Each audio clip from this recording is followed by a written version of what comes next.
I'm Jim Klug, and more than 25 years ago, I founded Yellow Dog Fly Fishing. From the very beginning, we had one simple goal: to build the industry's #1 resource for travel and destination angling. Since that time, we've grown to become the largest, most full-service booking agent in fly fishing, representing more than 255 destinations in 42 different countries. In 2023, Yellow Dog expanded our overall offerings, adding full retail and equipment services to our lineup. Years in the making, this effort resulted in the creation of the most complete, fully integrated retail shop in all of fly fishing. Built to perfectly align with our large international and domestic offering of destinations, we've set out to create the fly shop for the world of fly fishing.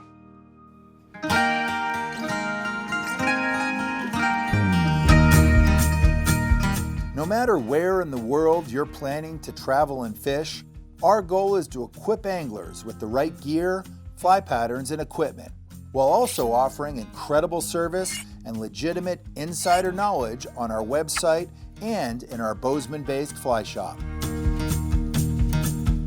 Over the past several years, we've worked hard to create an extensive website that is a true resource for anglers of all disciplines, interests, and experience levels. We've also built a platform that is an incredible tool for traveling anglers, with wide-ranging video collections, planning resources, and updated reports from destinations throughout the world. One of the most impactful conversation-inciting projects we've created was 2025's Yellow Dog 5-Weight Fly Rod Invitational, a video that evaluated and rated every 5-weight rod available through Yellow Dog. It was an enormous undertaking to create and produce, requiring a dedicated team of independent professionals to test and rate the highest performing rods in a variety of different casting scenarios. The results stoked a lot of conversation within the industry and caught the attention of anglers throughout the world. Not a surprise that it's #1. Shortly after the release of our 5-Weight Invitational project, we couldn't ignore the fact that anglers and viewers were immediately asking for a saltwater equivalent, specifically for an evaluation of 8, 9, and 11-weight rods. And yes, I know what some of you are probably thinking. What does a Montana-based fly shop know about saltwater? And furthermore, why would you trust us to review and evaluate these saltwater rods? But the truth is, we have our roots here in the saltwater, where more than 25 years ago, Yellow Dog was founded right here in the country of Belize.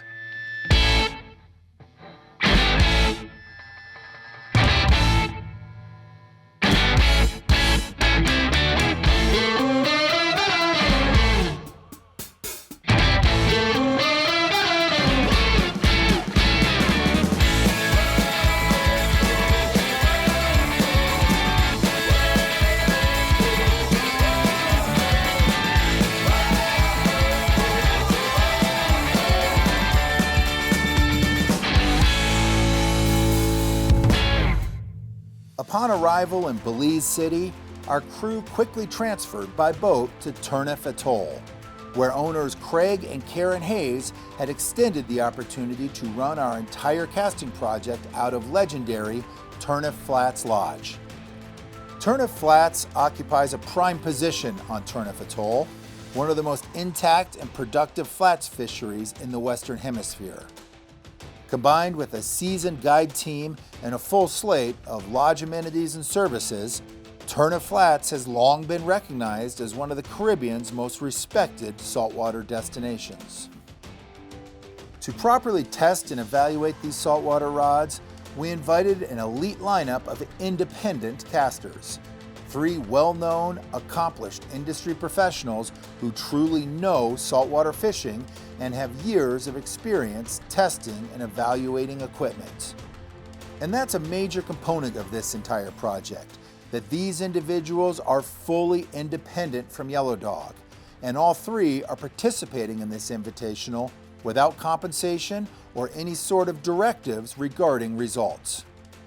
While Yellow Dog organized and sponsored the project, the final results and rankings are completely up to the independent raters. Yeah, it just feels really light. I think that may be that it's a little more top heavy.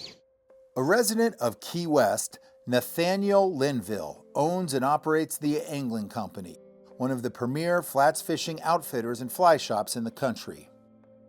Linville combines deep technical knowledge with a competitive pedigree, and he's a multiple-time winner of elite fly tournaments, including the March Merkin, Gold Cup, Del Brown, and Cuda Bowl. His mastery of saltwater casting, strategic approach to fighting and landing big fish, and immense experience on the flats give him a unique perspective on rod performance and function in real-world saltwater conditions.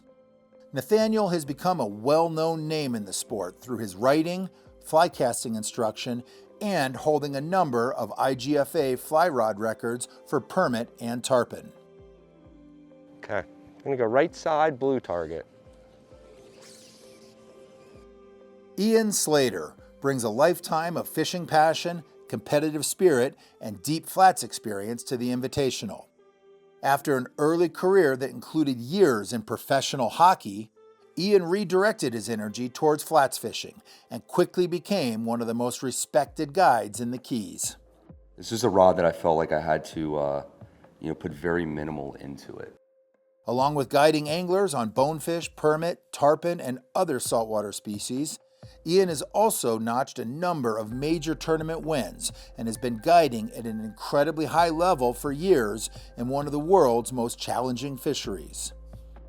Known for his professionalism, patient teaching style, and deep understanding of saltwater casting, Ian's combination of guide experience and real-world saltwater fishing credentials makes his evaluation of rod performance enormously practical and deeply informed.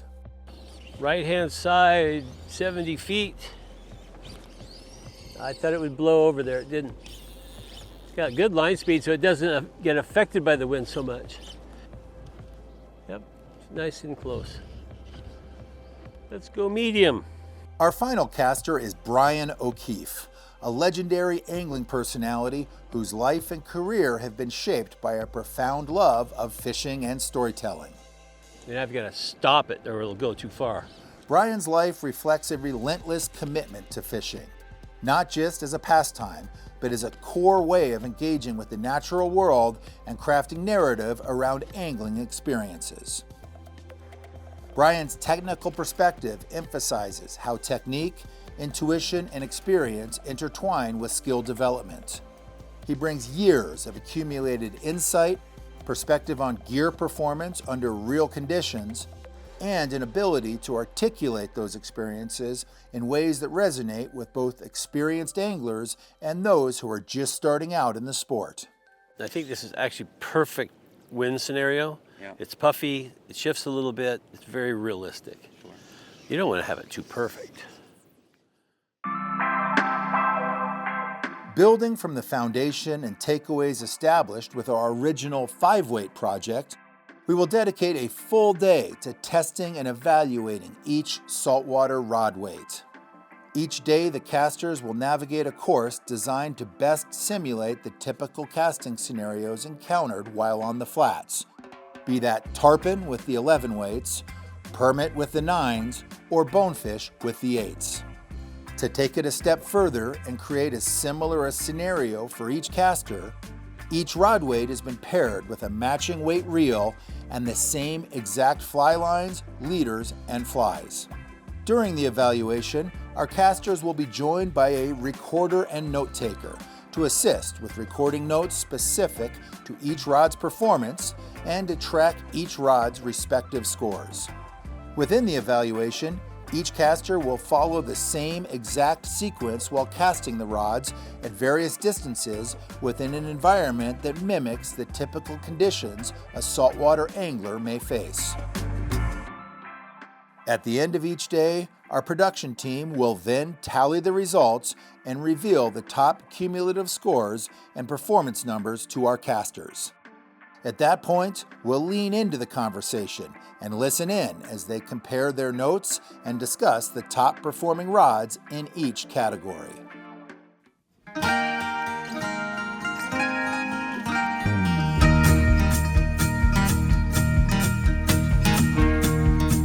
Today, we're bringing out the largest selection of rods in our Invitational, the always popular 8-weights. We're gonna put 19 rods to the test. Currently behind me, these guys are setting up the course, getting it exact for all 3 casters. We could ask for some better conditions, but that's saltwater fly fishing. The casting lanes have been set up relative to the wind, using a compass to ensure that all 3 lanes were casting at the same angles. Floating targets were set at distances of 30 feet, 40 feet, and 60 feet to mimic common, real-world bone fishing scenarios. A backcast scenario was also set at the 30-foot range. And instead of casting from the bow of a skiff, our casters are in the water to better emulate typical bone fishing situations. Left, going right.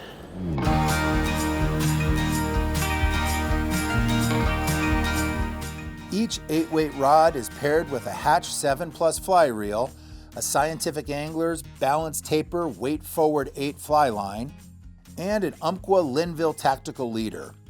A size 6 gotcha was then added to each setup. High 8s, I would say a 8.6. The conditions here at Turneffe were very typical for what anglers would expect with an average day of fishing in the salt. That's really nice. That's very, very nice. Never felt clunky, never felt jumpy. Very, very easy to cast. It just doesn't feel like it has enough backbone. Okay, I feel it, I like it. Okay, now I'm gonna do a pickup and really drive that backcast into the wind. Okay, I'm gonna keep a little more line in the air just to see if I can, it even feels better. Okay, those are pretty good loops. Getting to the cork, I just really like the kind of the way the Scott rods sit in hand with the cork.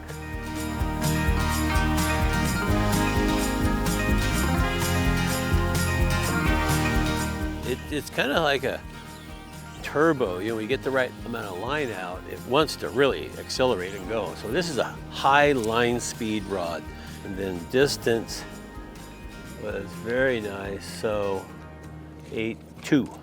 Our production team is tallying the scores, and things without a doubt are going to be interesting with the 8-weights. 19 8-weights. Pretty fun.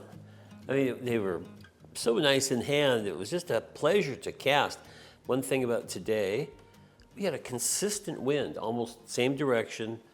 What do you think, blowing 10 or something? Yeah, pretty consistent. I thought that was really nice when you went from rod to rod in the same wind. Before we've had swirly winds and changing directions, but very good consistent conditions and absolutely gorgeous. Right. Yeah, no, we were, nice location today. We had to, kind of like a perfect tide to really test out today's course on. Yeah. Yeah, what were some of your observations today? I mean, same as you guys said, the weather was great. It was fun to see all the bonefish constantly harassing us. Yeah. And we're at 40 feet from Turneffe Flats Lodge, It was pretty hard sometimes to not be scanning constantly for nervous water and tails. That's a pretty nice little benefit of this job. Yep. Can call it that.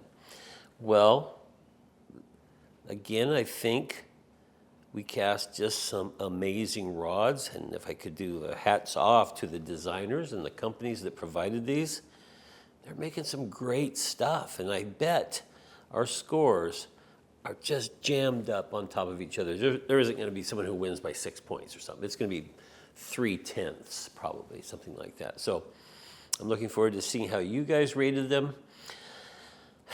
It wasn't, this isn't super hard, but when it gets down to 1/10 of a point, I think we just have to appreciate that we cast a lot of great rods today. I found that knowing how close these ratings are, and again, for the record, I think it's a hard thing for me to put these in order. And I know that we're not doing it individually, but knowing that the difference between first and second can come down to 1/10 of 1 point out of 10. Right.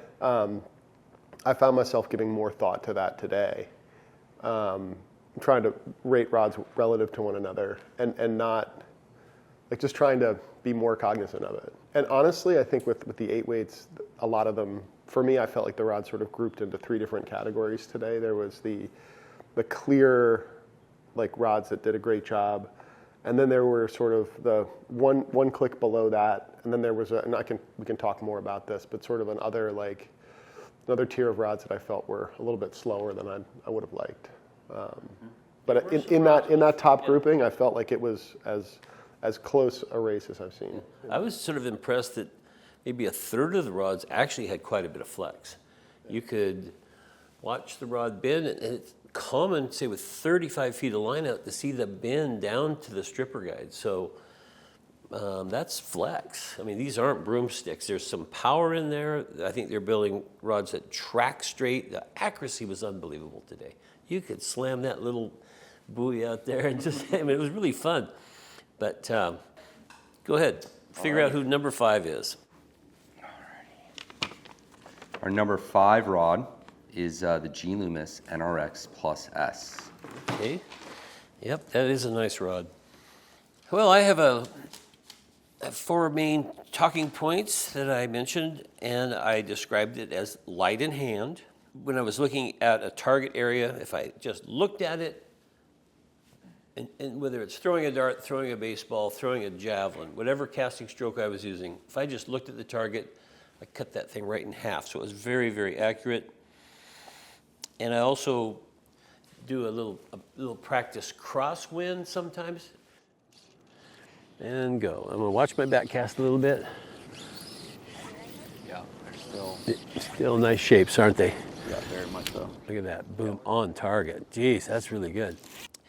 And apparently, quotations in the casting process, I said unbelievable. So I liked how that rod cast. I'm right there with you. You know, this was a rod that I felt like I had to, put very minimal into it, and to get what I wanted out of it. And and that was, evident through all 3 stages of our course today. I think I liked it most at the, for me, our medium target. I felt like the rod was very responsive and very accurate for me with my cast. Well, that's cool. What about you? I mean, at this point, I feel like everything's already been covered. It reminded me of the rods there were a few rods today that I just felt like did a very serviceable job at all the targets, and some of them were higher than others, but just consistent throughout the target range. And I, like, for all the rods that I like personally, it's not the highest average. It's the least amount of deviation between the longer targets and the nearer targets. I'm not surprised to see it in the top 5. It's a great rod, and it makes my job easy.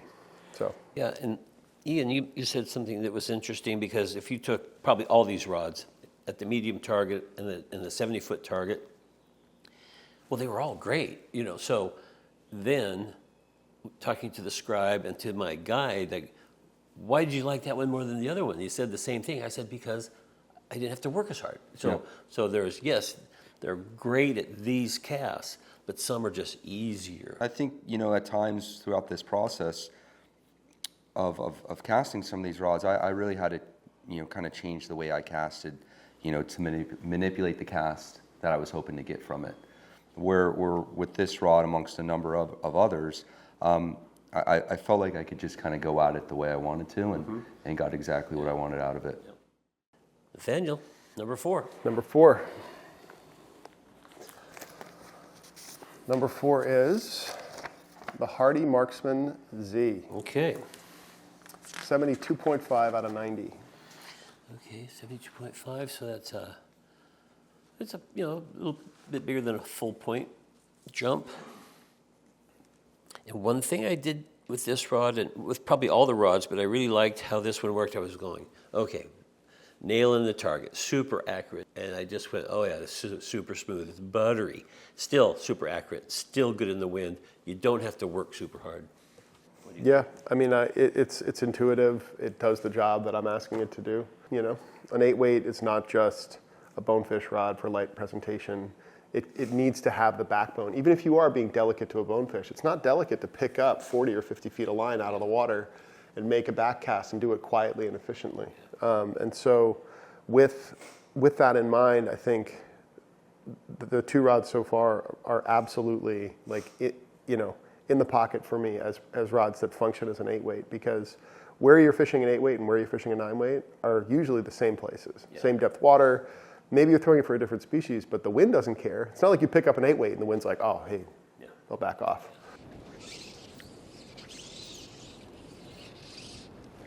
Man, 8.3. Any notes on the short? It's just good. Ian, go for it. I really enjoy this rod. This is, been one of my favorite rods to fish and throughout today. But, for me, it was a very progressive bend to the rod, moving from each target. Everything felt that it was, I think I used the word, it moved organically through my cast. Never felt it did any one thing perfect, but at the same time, it exceeded my expectations on, our close targets to our long targets. And kind of going back to what Nat was saying earlier about, when you get a good rod in your hand, it just kind of works. There's not a lot of overthinking to it. No, and actually, I think you nailed it with that comment, because it's almost easier to talk about what you don't like about a rod than what you like, because when you like it, it's just fun and you're having a great time. But if something's got, a rod's got a real dead spot, or it collapses, etc., or hinges weird, tailing loops, that's really easy. But when it's just buttery smooth, it's like, wow, that's just really cool. It's also, I partly don't understand why. I don't really have an understanding of what makes it work that way. It just does, and it just sort of, from my brain to what happens is a clean connection, and I have no idea what sort of alchemy is happening there. Yeah. But when I pick up a rod and it doesn't work, of course I'm the first one to say, well, this is what I think is the problem, and sort of wonder about it. But all the rods that cast well are very intuitive, and intuition's a hard thing to describe. So. And I thought, we're using a brand new line, as we should, and the lines just sing through the guides. I mean, it doesn't take much effort with any of these rods to really get what you're given by a clean, new, well-designed fly line. So, yeah. And shout out to Scientific Anglers for making them for us in orange, which is great. Well, thank you for designing it. Okay, here we go. Come on out there. Dun dun dun. Drum roll. Okay, the Helios, Orvis Helios F, and I think it got third place with 0.2 of a point higher than fourth place. So, close stuff. Let's see. Go ahead, Nathaniel. What are your thoughts? I really liked this rod short. And I liked it a little bit less at distance. But it's still a phenomenal rod. Again, my note is very easy rod to throw. This rod, most of my top scoring rods go from low to high and then maybe back down a little bit, or they're really tightly packed together. This rod, from short to long, got a little bit less each time, which kind of makes sense. And I think that it might have not been.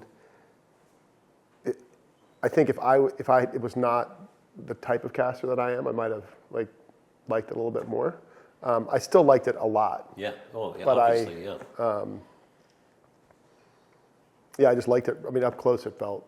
I mean, it probably got my highest close score of the week, or close to it. Yeah, I did too. Ian. Yeah, likewise. I think for me, this was just a lot of fun to cast. I thought it was, I felt like I had to change my cast a little bit to get some line out a little bit quicker. But once I got 25 feet out of line, I could really, Right, you find that sweet spot. Yeah, and then it was kind of, I could go all gas, no brakes with it. Yep. Again, I think this rod was a very accurate rod, very light in the hand. Something to consider too if you're spending a full day on the water, especially doing a lot of wading. Yeah. Nice, clean hardware as far as the reel seat goes. really nice cork. Again, going back to kind of this grainier cork up front, just really enjoy the way that feels in hand. All in all, it was a rod that I really enjoyed throwing. Yep, very nice. I cast this rod early of the 19. It might have been the second or third rod. And I thought, man, I don't know if anything's going to beat this. I thought, wow, I mean, it just does everything so well. And I said, tight loops in close and no clunk, a weighted fly bouncing, kind of jarring the rod and the cast. It was buttery, very nice and smooth in close. I also noticed that slipping line, whether it's on the back cast, during the haul, slipping line forward, is there something with these snake guides or stripping guides? There's almost no noise. The line just goes, there wasn't any, it's not talking to you. I don't know if they do something to their guides, but this rod was the only one that was really, really quiet, and it was actually less resistance. So I think line shooting, the haul, everything just was better. As far as the rod, the blank, and what it was built to do according to the manufacturer description, I thought it did a very good job. F is for finesse, so it was really good in close. I said it was very pleasant in close, so it's just fun, nice to cast. Had a little more flex than the D, which is obvious because the D is going to be a little bit stronger, great wind rod, etc. And it was just a pleasure to cast. It worked great. I liked it at all distances. And being that I'm more in the trout world than you guys, I gravitate to rods with probably a little more flex than you do. You're on a bow of a boat in the ocean, and you're going to have all kinds of wind and different things going on. And so I might tend to gravitate towards sort of a finesse rod, just out of lifestyle. Well, we've got two more. It's getting down to number 2 and then number 1. These have all been great. They could have easily, I think, flipped with another rod. But Ian? Yeah. Go ahead. Absolutely.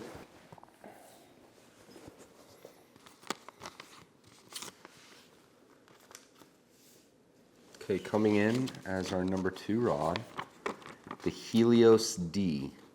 To give a little bit of clarity amongst each rod that Orvis has, we have the Helios F and the Helios D, and I could see how there could be some, overlapping with like, well, how are they so good but so close to one another? But of the rods that we've thrown this week, I'd say from the Helios F, which scored a 72.7. The Helios D scored a 73.7, so that's a full point difference. In this category, that's a lot. So yeah. Yeah, and then also bear in mind that the Orvis Helios D won the long, also tied with the Sage Power R8. Yeah. I think a point that's interesting in this is that these rods are all designed to do a job, but there is no exact way to do that job. If you were building a car to run through a course, there isn't just one car that's gonna do it better than others. I mean, it has to do with the driver, and there's different ways to solve the problem. That's a fishing thing too. Some guys like a heavier fly that drops really quickly and throw it close to the fish and get more of a reaction bite. Some guys want to throw a little bit lighter fly and throw it out in front and let it fall and give a little more time to the drop. So I think that what you're seeing is not that we're assigning a value to a certain action of a rod. I think one of the criticisms could be that like, oh, these guys they fish all the time. They just want these big, fast, strong rods, and that's not the case.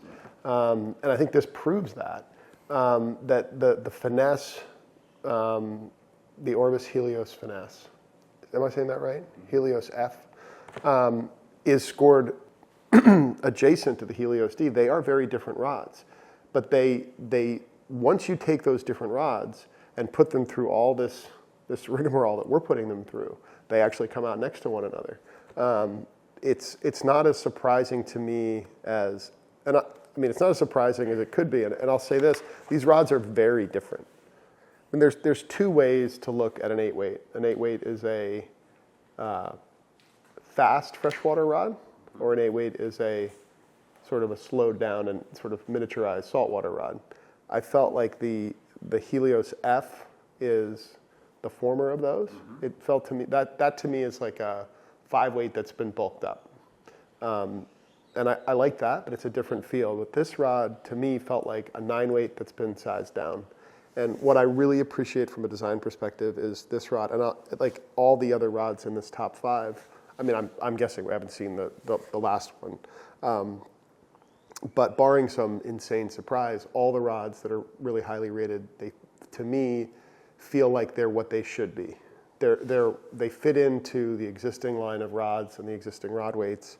And if I'm fishing and decide I get out of the boat and instead of chasing a permit, I'm going after a bonefish and I grab an 8-weight, I'm still dealing with the same wind. I'm still dealing with the same water depth. I'm still in that situation, and I don't want to pick up a rod that suddenly feels like a dry fly rod. Yeah. And all the rods that I rated highly today, including this one, obviously, and they have the ability to stand up at the butt section. It doesn't soften up too much at the 8-weight. And it's got the personality of an 8, but I feel like if I press this rod, it'll give me something back. And that's what I want, and that's what I think the course that we ran through today, showed. So I give this rod a really high score. I think I scored it evenly with another rod that was also just mind-blowing. Yeah. And so, I mean, it's hard to find any issues with it. Yeah, I know we're really talking about the cream of the crop here. Ian, what do you got? This was a very, very accurate rod. I had to put very little effort into it. It felt very comfortable at all distances. Never felt like the rod was being overworked at any point in time, especially at our longer distance. And then moving into our medium distance target, just the pick up and set down was very smooth, very easy. Especially, my God, that was easy. Yeah, at the time of the day too, we were getting a little bit more wind to our back. And, I was wondering if, is that going to, how was I going to feel that within my cast? But all in all, this is, of no surprise to me that it is where it is. It's really a wonderful rod to cast. Yeah, couldn't agree more. A couple things in my notes. I mean, like when you go third, you do have to sort of go, yeah, I agree, everything. So I made a note that less work for all casts, short, medium, long. Just don't have to push it. Don't have to put a lot of muscle into it. Just look where you want it to go. Make good stop positions, acceleration, all you need to do. I had this, even though it's not the finesse, I still have it fishing well at our short target. And you know how the crab on short cast would kind of bounce a little bit. Well, even a gotcha with a bead chain eye has a little pop to it, but this smoothed out, real nice dampening effect on the loops, and so excellent up in the short cast. I had an excellent comment on mid-range, and again, I've said the rod just does all the work. I wasn't having to, really put a lot of power on it. Just aim and let it fly. So, yep, very smooth, nice rod, and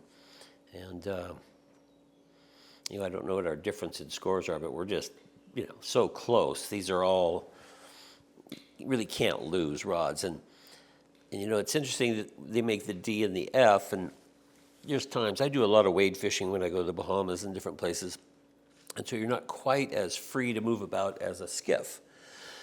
You sort of get what you get. Tide's going out, a lot of skinny water, and I'm thinking that F, that might be where I fish a little bit lighter, longer leader, an unweighted fly that I might want it to more hover than just sink quickly like in a high tide scenario.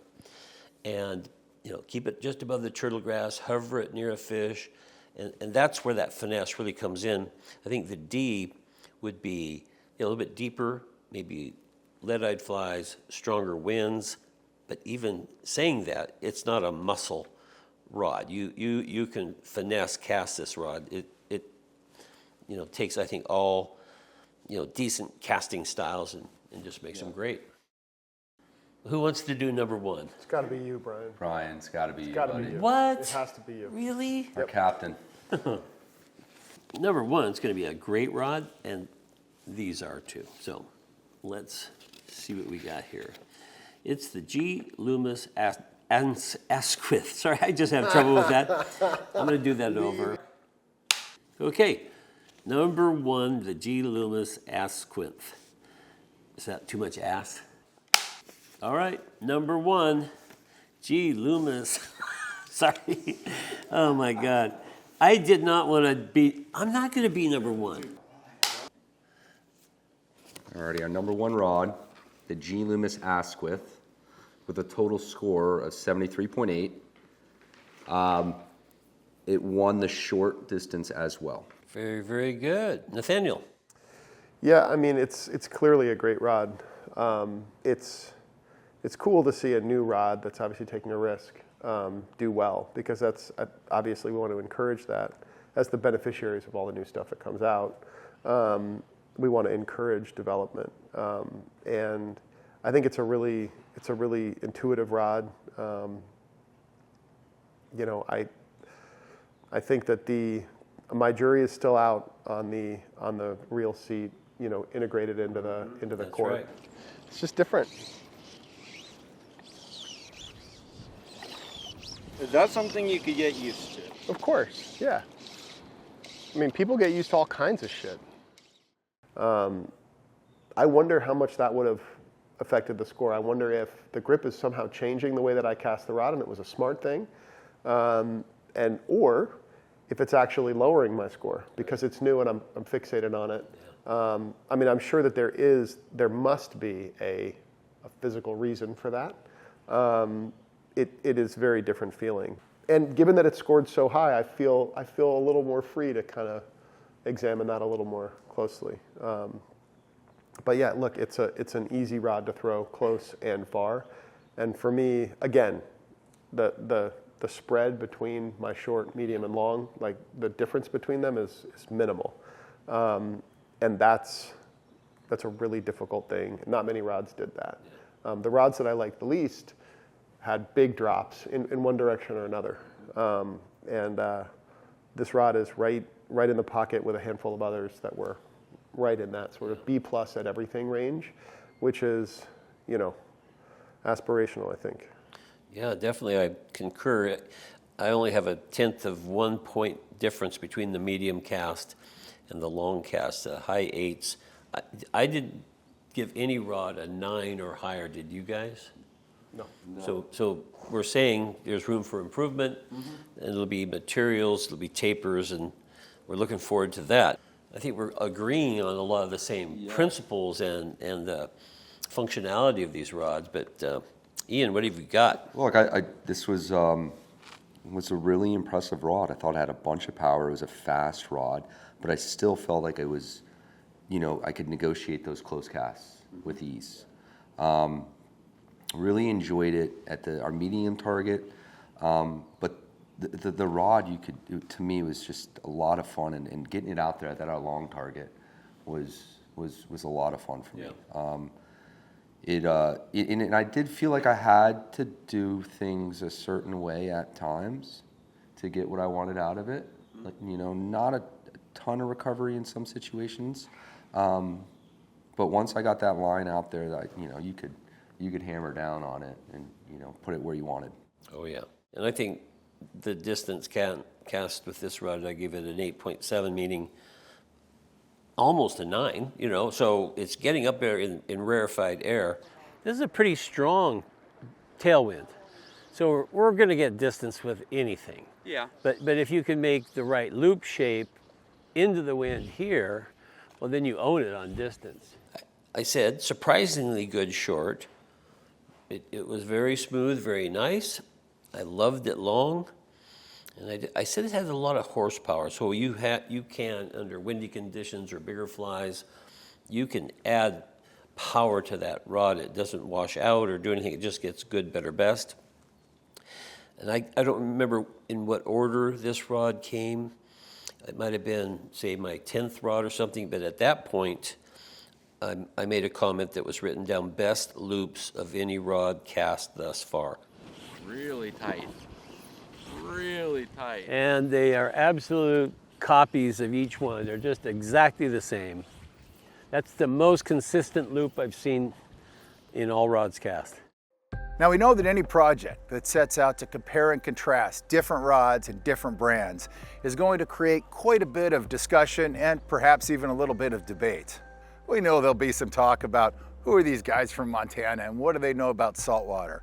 But hey, we've already addressed that, and we stand behind the fact that we've brought together an incredible team of highly accomplished, well-regarded anglers who rank among some of the most experienced and professional in the entire industry. Keep in mind that the intent of this project is not to crown an overall winner or identify one single rod that tops them all. This is not a one-size-fits-all approach when it comes to evaluating these saltwater rods. Because here's the thing, there is no single rod that is perfect for every angler out there.